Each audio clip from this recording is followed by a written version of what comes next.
Hello everyone, Radhe Radhe सभी को। जय माता दी। और आज है चैत्र नवरात्रों का 7वां दिन यानी दुर्गा सप्तमी। और आज मैं आ गई हूँ सुबह सुबह उठकर झाड़ू पोछा करने के लिए, अपने घर की अच्छे से सफाई करने के लिए, क्योंकि फिर हमें अच्छे से पूजा करनी है। तो पहले हम अपने पूरे घर की नेगेटिविटी और जो भी गंदगी है सब बाहर करेंगे। उसके बाद हम स्नान करके माता रानी की पूजा करेंगे। और यहाँ मैं हो गई हूँ रेडी। चलो लेट्स गो। सबसे पहले हम कराते हैं कान्हा जी को स्नान। कान्हा जी को स्नान कराकर उनका श्रृंगार करने का भी एक अलग ही फीलिंग होती है, एक अद्भुत फीलिंग होती है। जब आप उनको नहलाते हो, अपने बच्चे की तरह उनका श्रृंगार करते हो ना, एक अलग ही फीलिंग आती है। और फिर यहाँ बारी आती है माता रानी की। हमने माता रानी की माला चेंज की, अपने कलश की माला चेंज की, सबको फूल अर्पित किए। और ये सब करने के लिए ही काफ़ी टाइम लग जाता है, तो इसलिए धीरे धीरे सारी प्रोसेस की जाती है ताकि हम अच्छे से पूजा कर सकें। इसके बाद सबको तिलक लगाया। सबको तिलक लगाने के बाद हमने खुद को तिलक लगाया और अपनी मांग में माता रानी के चरणों का सिंदूर भरा।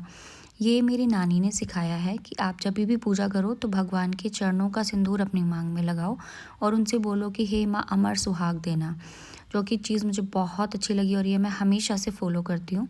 सो जिस दिन से मैंने ये सुना है उस दिन से मैं हमेशा ऐसे ही सिंदूर लगाती हूँ। और यहाँ हमने कर ली है अपने धूप दीप और आरती की तैयारी।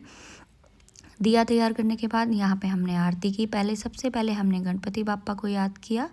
गणपति बाप्पा को याद करने के बाद और माता रानी का आशीर्वाद लेके हमने अपनी पूजा की शुरुआत की।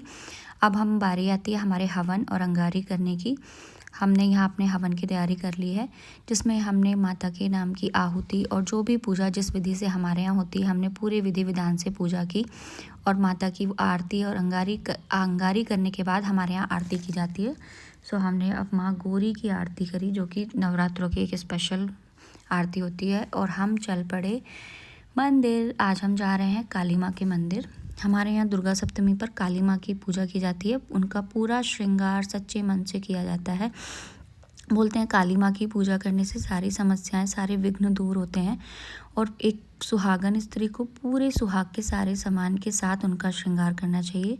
यहाँ मैंने उनको चुनरी उड़ाई, उनको बिंदी लगाई, उनको नेल पेंट लगाई। चूड़ी उनको हाथ में पहना नहीं सकते थे तो मैंने कलावे से बांध दी। पूरा श्रृंगार उनको एक सुहागन स्त्री की तरह मैंने किया, ताकि माँ मुझे हमेशा अमर सुहाग का वरदान दें। और यहाँ फिर सेम ही तरीके से मैंने दुर्गा माता की भी पूजा की। दुर्गा माता के लिए भी मैं सारा सामान लेकर आई थी। उसी विधि विधान से मैंने दुर्गा माँ को भी पूरी पूजा की है। और दुर्गा माँ की पूजा करने के बाद मैंने गणपति जी की भी पूजा की। एक्चुअली हमने फ़ोन साइड में ही रख दिया था, उसमें जितना शूट हो पाया है उतना मैं वीडियो में डाल रही हूँ, क्योंकि हमारे पास कैमरामैन नहीं था। मेरी कैमरामैन मेरी बहन ही है जो कि साथ में पूजा कर रही है। सो उसमें जितना शूट हो पाया मैंने इस वीडियो में ऐड कर दिया है। हमने सबकी बहुत अच्छे से पूजा की। और यहाँ हम आ गए हैं शिवलिंग पर पूजा करने के लिए, शिव जी की पूजा करने के लिए। यहाँ हमने उनकी अच्छे से पूजा की, जल चढ़ाया और पूरे विधि विधान से उनकी पूजा की।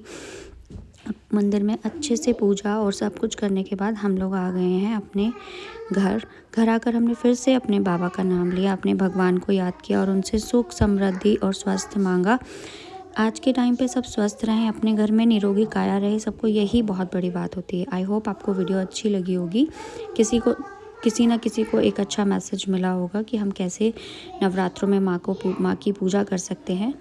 राधे राधे सभी को। आई होप आपको वीडियो अच्छी लगी हो। मिलते हैं नेक्स्ट वीडियो में। जय माता दी।